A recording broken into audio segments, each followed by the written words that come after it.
wrote me asking to get this done. You got it, kid. And nearly 50 of whom are here today, including Republican Mayor Fontana, who from Fontana, California, Mayor Warren, who spoke earlier, and county and state and tribal leaders as well, civil rights leaders, faith leaders, law. This law was supported by business groups, the U.S. Chamber of Commerce, the National Association of Manufacturers, the Business Roundtable, representing 200 of the largest corporations in America, and other top business. I want to especially thank, and I'm sure you'll all, as we used to say in the Senate, I say in point of personal privilege, I want to thank organized labor, who understands this about jobs. You all stood up. Jobs, jobs, jobs, jobs. Congressional Democrats are confronting several obstacles this week to moving a $1.75 trillion climate and social spending package. Despite claiming some momentum from the recent passage of the bill, House Democratic leaders said before last week that it hoped to pass the centerpiece of Biden's climate agenda. Now, after coming down from its peak in 2020, the share of households encountering hardship ticked up again in May, as the impact of the third round of stimulus checks wore off. Still, nearly 30% of American adults still had trouble paying usual household expenses. As of last month, Biden's Build Back Better framework does make great investments for Americans that are financially struggling due to the crisis. The Democrats had a big victory on President Biden's infrastructure bill. The infrastructure bill has been signed into law, leading an extra $1 trillion to combat the country's ailing road and transport systems.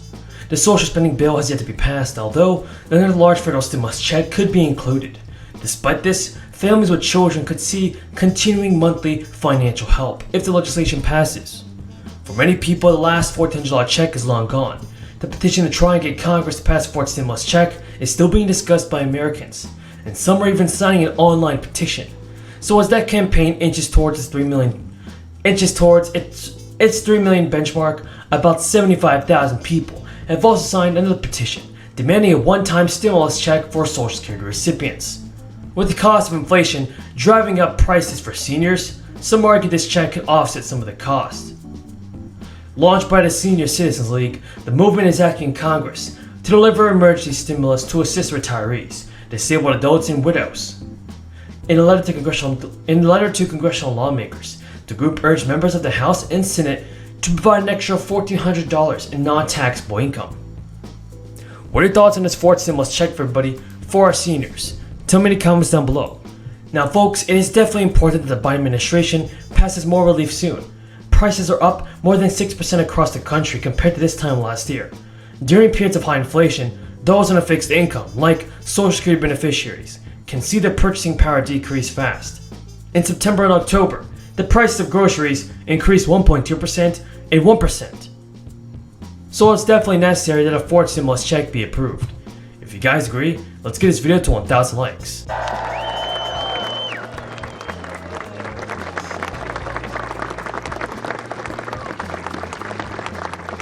Thank you, thank you, thank you.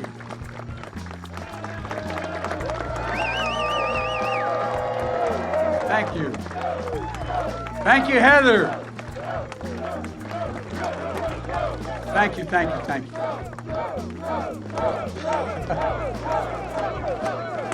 Oh, thank you. Heather, you thought you're surprised you're standing here. Jill is very surprised I'm standing here. Well, Heather, thank you for the introduction. And I can't look over here because the sun's shining in my eyes, but all this other crowd over here, thank you, thank you, thank you, thank you for all you've done. Look, thanks for sharing this day with us.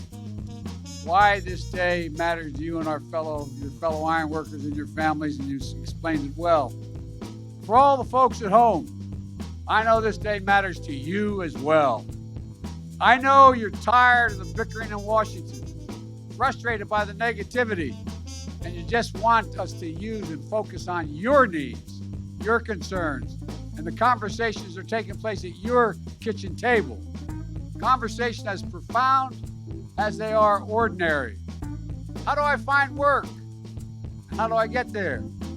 How can our small business thrive and our child succeed in school? Or how do we emerge from this pandemic not just with a little bit of breathing room, but with real fighting chance to get ahead. When we ran for president, I thought maybe I could help answer some of those questions for you and the needs you have. Because every time I'd ride home on Amtrak, I'd go through just north of just south of Baltimore. I'd look out, go through a suburban neighborhood. I'd look in all those lights are on in the windows, and I'd look and I wonder, what are they talking about? I'm serious, I swear to God. What are they talking about sitting at that table?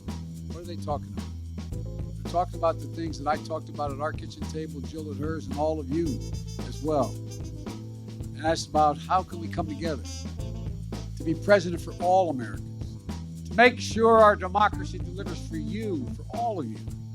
And I promised that we couldn't just build back to what it was before. We literally had to build back better. You couldn't build back. We're the only country that's always come out of great crises stronger than we went in. The world has changed, and we have to be ready. My fellow Americans today, I want you to know we hear you and we see you. The bill I'm about to sign along is proof that despite the cynics, Democrats and Republicans can come together and deliver results. We can do this. We can deliver real results for real people. We see in ways that really matter each and every day to each person out there. And we're taking a monumental step forward to build back better as a nation. I want to thank everyone who helped make this happen. Vice President Harris, my cabinet members, my White House team, Jill, Doug, our first lady and our first lady and our second husband. No, I'm joking. These guys travel all over the country together. I'm getting worried, you know. And Doug's one hell of a lawyer besides. And everybody from the United States Senate, Majority Leader Schumer, and a group of Senate Democrats and Republicans that established this bipartisan framework, including representatives and all the folks you heard from. Senator Rob Portman is a really hell of a good guy. I'm not hurting you, Rob, because I know you're not running again. That's the only reason I say it. But you are a hell of a good guy. And the most determined woman I know, Senator Kristen Sinema. Congratulations, Kristen.